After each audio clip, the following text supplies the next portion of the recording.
I wanted to do something where, you know, I could show you how to barbecue on coal and give you a couple of good tips about barbecuing outside and, you know, and keeping it nice and neat. I've made a couple of things today. I'm making some vegetable kebabs, and I'm also making a chicken marinade. And the chicken marinade, I'm going to start off with the chicken marinade, and then we'll talk about the barbecue tips, because I've actually got a coal barbecue outside, and I can show you what before you put your food on the barbecue, what the coals should look like, because when they're smoky, the food gets all smoked out and everything. But with the steps that I've took, you can see what the coals should look like in the barbecue. And if you want to keep the barbecue hotter in some places, you can kind of build up on the coal and then lower on the coal on the other side, so it doesn't need so much heat. So first of all, I'm going to do a little bit. I'm going to make the marinade for the chicken. It's really simple. This is a really great marinade, and we're going to start off with some. We're going to start off with some garlic. So we have some garlic there. We're going to add some scallions. I cut the scallions already. We're going to add some honey. So I have like about 1 tablespoon of honey is in here. Right, so I'm going to get that all out. I pre-measured just to make it a little bit easy, because there's lots to go over today. So get all that honey in there, it makes it sticky, and this will stick to the chicken. Then I'm going to add a little bit of soy sauce. Like, you could use about 3/4 cup of soy sauce. It depends how much chicken you have. I've already cooked some chicken today, so I'm just making a small one just so I can show you. I'm going to stir that up. And this is going to blow your minds, but I'm going to add a couple of drops of hot sauce and a tiny bit of sugar, just a tiny bit of sugar. The recipe calls for more, but I always go less. Okay, because we have the honey as well. We're going to try and keep it as healthy as we possibly can. Right, so I'm going to mix that in. And then I'm going to add the chicken pieces I have here. So I'm using chicken thighs, all right, with the bone in. So we're going to place them in there. We're going to make sure they all soak up. I usually put this in a Ziploc bag. You should marinate for at least 2 hours, possibly overnight. So if you are barbecuing in the park, it's great to prep the night before. As you see, this is all in the marinade. Put it in a Ziploc bag, put it in your fridge. I will keep it in a tin. If you have glass, put it in a glassware. If you don't have glass, put it in a Ziploc bag. Like, you should have a little bit of juice in your marinade to see. Yeah.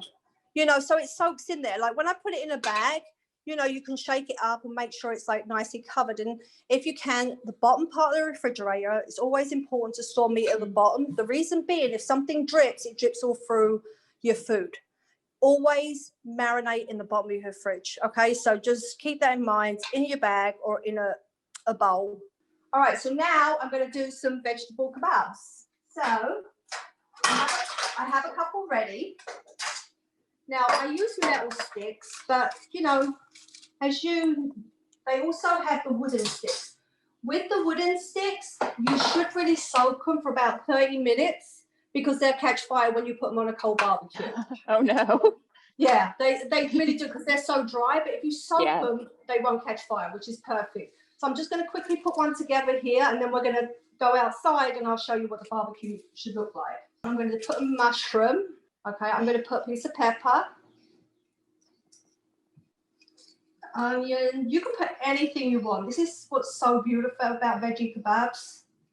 You can, whatever you have, you can put on there. Those cook pretty evenly too, right? I mean, there's nothing that you have to really worry about in that sense. Yeah. No, and you're going to see, like, I'm going to stick these on the barbecue now. I actually have some chicken going that I marinated yesterday, and I'll show. But I'll keep this away from the chicken. I actually made the coals a little bit lower on one side because these don't need the heat, obviously, that the chicken needs to do the temperature. All right, so we're going to take these outside. Oh, and like what I do, all you need is salt and pepper. I have a very, very light, extra light tasting olive oil that I spray, and a little bit of salt and pepper, and that's all you need for these veggies. All right, so we're going to take this outside. So in the middle, I had the coals slightly higher.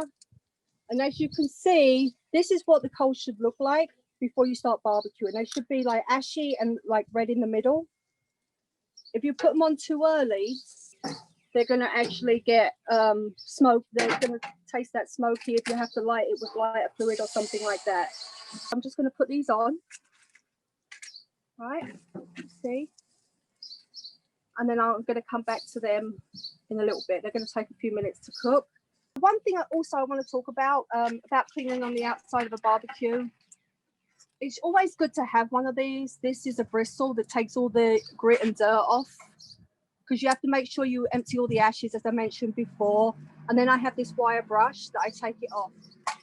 If you don't have a wire brush and you have an old piece of this aluminium foil, take off the residue of the barbecue.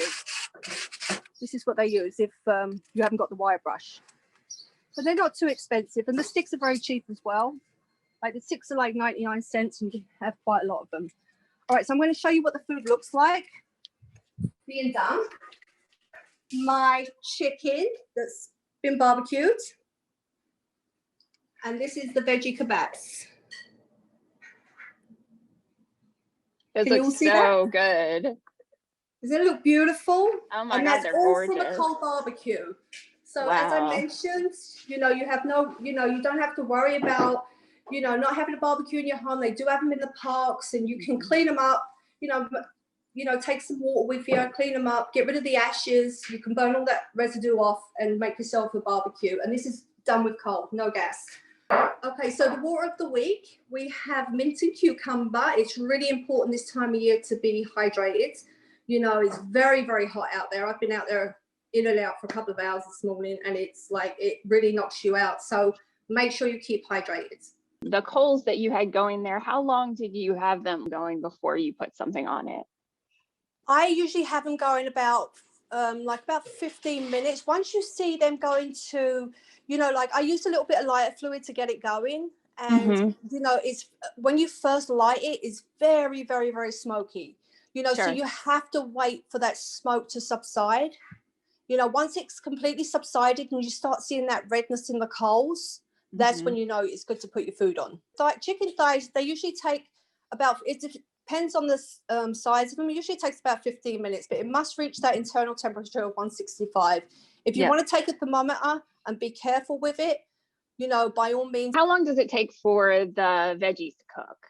Oh, just till they're really like golden brown. Once you see them, they all cook pretty evenly. You get them a little charred and they're like soft. You can sort of see it the most on the corn there. Yeah, you kind of turn them over. I like this kind of cook. Like, I love like a little char on mine. I probably did it a little bit overdone on the here, but I actually like that. That's nice though. Yeah, but you could see a cherry tomato or a grape tomato just to finish off the skewers, and that actually saves sometimes if you have a flat food falling off. So that's actually a good tip to put. If you have it, and tomatoes are so good for you, especially cooked tomatoes. Just stick it on the end, so it'll keep your food together as well. I even grilled some lemons this morning. So that's cool. Yeah. What are you gonna do with them? You can actually just you can actually squeeze them on the food if you want to eat over with the vegetables. So that's great. Yeah, it's pretty good. It's pretty good stuff. Let's say you're taking your chicken to the park to barbecue. What's the best way of making sure you're traveling safely with meat or chicken? This is very, very important, because as you know, bacteria forms in every 20 minutes when it's out the refrigerator. So please, you must make sure, and you should always keep your drinks and your meat separate in a cooler with like ice packs, but definitely keep it sealed, because you don't want water leaking into it and things like that. You can double bag it. Like if it's in a Ziploc bag, that's fine, but double Ziploc bag it, put it, together, so there's no chance of any kind of leaks or anything. Put it in that Ziploc bag, keep it sealed, plenty of ice, make sure it's cold at all times until it's ready to cook. You must keep it on ice. And as I mentioned before, don't put meats in the same ice cooler as you would put somewhere else. Keep it separate. Yes. Can you put vegetables and meat together on one of the skewers? You can. Or, I would definitely, you definitely can. But what I would do with that is I would keep your chicken in very small pieces. If you have small chunks, you know, have them smaller than your vegetables. That's the way you could put it on the kebab. And same temperature, 165. You have to make sure that that chicken, and it has no bone in it, so that kind of chicken will cook a lot quicker than what something like with a bone will cook in. You know, like this chicken here. I was actually thinking about making pineapple kebabs because it was something a little different. Oh, but yeah. also, yeah, it was chicken and pineapple actually is really nice together. It's something done in Hawaii. But I was like, you know what? It gives people two options. That if someone doesn't eat meat, they can actually see that they can cook a veggie on a kebab. It's just as delicious. And someone who makes chicken, you know, they've got a great marinade. This marinade is so good. I learned how to do this marinade about 20 years ago, and actually in the daycare that I worked, I, you know, watched someone put it together, and I was thinking, wow, this is like the best marinade I've ever tasted. So I wanted to share it. Yeah, and I love the veggies. Like I'm all about, you know, how can you cook veggies in such a way that they're exciting, and that's great. I know, and I love vegetables as well. And they have so much flavor, like the different combinations of flavor with the corn and the, you know, the mushrooms. So cool. Yeah, it's so good.